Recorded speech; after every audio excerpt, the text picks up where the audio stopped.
Welcome to Sweet Life Beat Life. We hope this video helps. In this video, I will show you how to make a delicious pie using frozen berries, an easy method for any baker. First, it's crucial to thaw your frozen berries completely. This prevents a watery filling. Spread them on a baking sheet for a quicker thaw, perhaps 30 minutes. Then, drain any excess liquid thoroughly. This step is vital for a perfectly set pie. Now, let's create that irresistible filling. In a large bowl, gently combine your thawed berries with sugar. You'll need about 1/2 to 1 cup, adjusting for your berries' natural sweetness.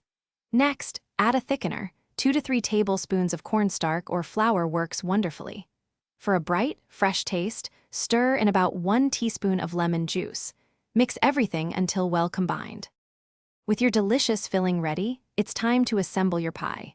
Start by placing your bottom pie crust, whether homemade or store-bought, into your pie dish.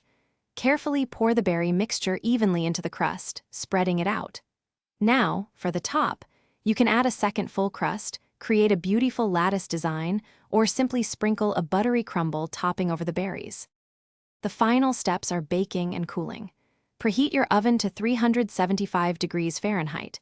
Bake your pie for approximately 1 hour or until the crust is beautifully golden brown and the filling is bubbling enticingly. Once baked, the hardest part, let it cool completely. This takes at least 3 to 4 hours, ensuring your pie sets perfectly for clean, delicious slices. Thanks for watching. Consider subscribing if we helped you.